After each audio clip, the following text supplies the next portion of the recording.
दूजा उपाय कोई काम न देगा, राम से मिलन तेरा ध्यान से होगा।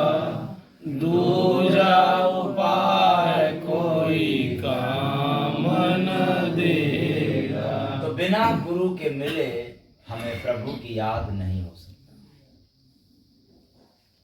हमें तो परिवार याद होगा,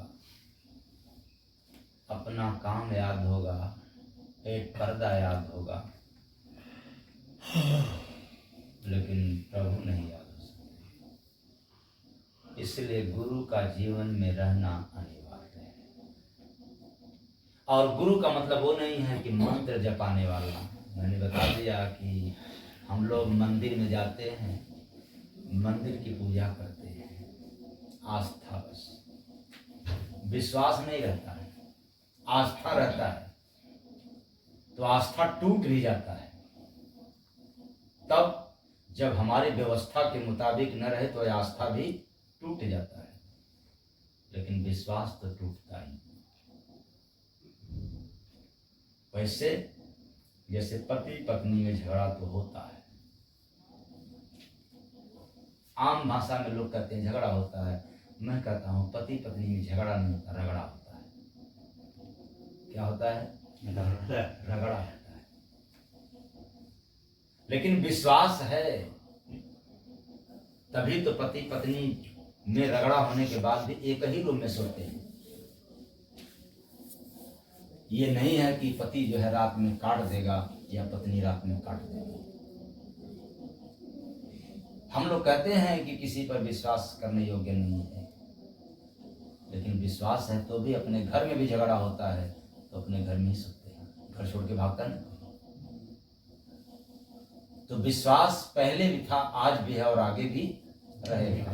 तो जब तक विश्वास हमारा नहीं जगेगा तब तक प्रभु से मुलाकात नहीं होगा। श्रद्धा में तो चाहे जिसकी हम पूजा करें, तो आस्था बस मंदिर की पूजा करते हैं। सदा दुखदाई है जिस काम में राम का नाम नहीं, वह काम सदा दुखदाई है। सीधा सीधा मंत्र है कि हम काम करते हैं तो भगवान को भूल कर, भगवान याद में नहीं आते, काम याद में आता है।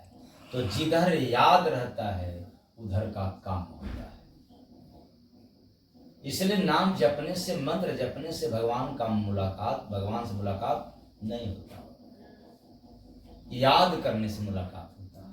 और याद बड़ी कठिन है, वो निरंतर याद रहे, ये बड़ा काम कठिन है।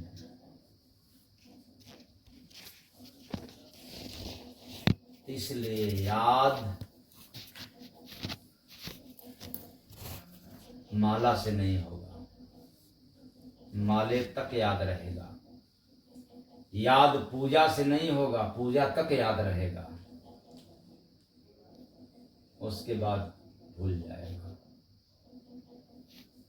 तो निरंतर याद कैसे रहें, इसी के लिए संत महापुरुषों की आवश्यकता होती है। ढेर सारे साधु महात्मा हैं जो कहते हैं राम राम जपो बेटा तेरा कल्याण हो जाएगा, ओम नमः शिवाय जपो, ओम दुर्गाय नमः जपो बेटा तुम्हारा काम हो जाएगा। और सुनने में आता है कि भगवान राम का कल्याण तो 14 बरस में हुआ। कितने बरस में? 14 बरस में। तो हम लोग का काम कैसे होगा? तो लोग मंत्र पर बड़ा जल्दी विश्वास करते हैं।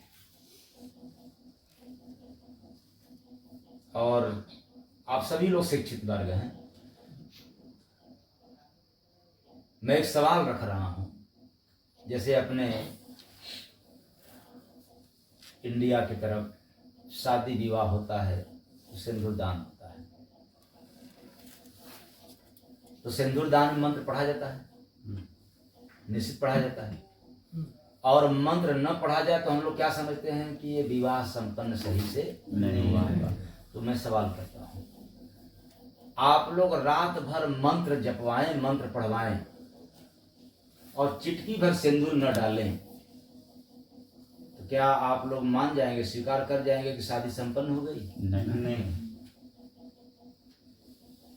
और एक भी मंत्र का जाप न कराएं और चिटकी भर सिंदूर डाल दिया तो क्या आप ये कह सकते हैं कि शादी नहीं हुई? नहीं, मान लेंगे, मानना पड़ेगा। शादी हुई है, नहीं मानना पड़ेगा। नहीं, शादी हुई है, मानना पड़ेगा। हाँ, वही तो बोल रहे हैं। शादी हो गई, मंत्र नहीं जपा गया, तो बताइए महत्व मंत्र का है या सिंदूर का? सिंदूर का? ये दोनों कैसे हुआ? सिंदूर का है।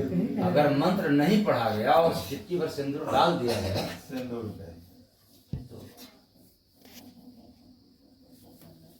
तो यहाँ महत्व देखना है कि मंत्र से भी बढ़ करके अगर महत्व है तो सिंदूर का है। सिंदूर का है। उसी तरह से परमात्मा को पाने के लिए मंत्र का कोई रोल नहीं है, याद रहना चाहिए। तो हम लोग तो याद करते हैं। कोई कहेगा कि हमारे तो हनुमान जी इष्ट हैं, लेकिन हम लोगों को ये ज्ञान नहीं है। श्री गुरु चरण सरोज रज निजमन मुकुर सुधार, बरनौ रघुबर विमल जस जो दायक फल। कितने फल? चार। यह मानव जीवन 4 फल पाने के लिए मिला है, अर्थ, धर्म, काम और मोक्ष। तो आप लोग कितने फल पाए? 4 फल पाने के लिए देह मिला है।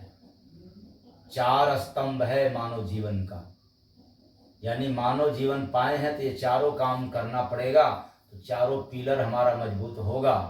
अगर ये चारों में से कोई भी नहीं करेंगे तो खम्भा मजबूत रहेगा, हल्का रहेगा, कमजोर होगा। तो हम लोग को केवल देखने में आ रहा है कि अर्थ के लिए ही काम कर रहा है। बाकी 3 कौन करेगा? भैंस करेगी, गाय करेगी, बैल करेगा, दानव करेगा। हम करेंगे, कोई करना है। तो चारों फल के लिए इंसान को काम करना है,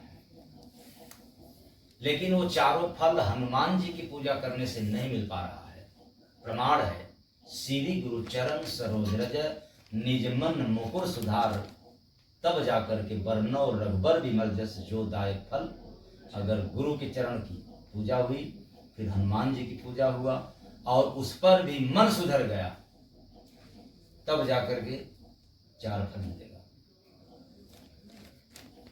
कबीर ने कहा तीर्थ गए 1 फल, असंत मिले फल 4, सदगुरु मिले अनंत फल। कहीं कबीर पूछा कौन बड़ा, तीर्थ बड़ा या संत? तीर्थ गए 1 फल, संत मिले फल 4। संत मिल गया तो 4 फल सीधे मिलता है। और इधर हनुमान जी की पूजा किया, लेकिन श्री गुरु चरण सरोज रज, गुरु के चरण की पूजा नहीं हुआ, तो क्या चारों फल मिल जाएगा? नहीं। पूजा तो किया लेकिन गुरु का पूजा नहीं, फल भी। तो और भी राज है। अगर हमने हनुमान जी की पूजा किया तो हनुमान जी के नियम का भी उल्लंघन करते हैं।